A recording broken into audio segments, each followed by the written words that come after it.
From the home of the Spirit Quartz, Buchenhout, South Africa. Rather interesting color this one has. It's almost a smoky amethyst. Typically for this deposit we have central quartz crystals surrounded by smaller ones.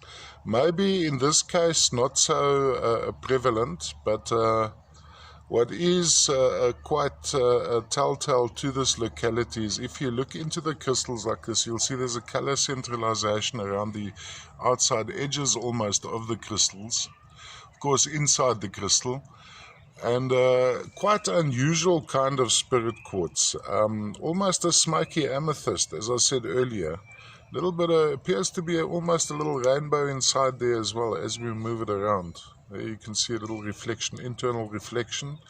Not a very large piece. Nice example of the color from Buchenhout, a color which I have actually very seldom encountered. I was fortunate about a year or two ago to get this particular color, but previously I hadn't seen this.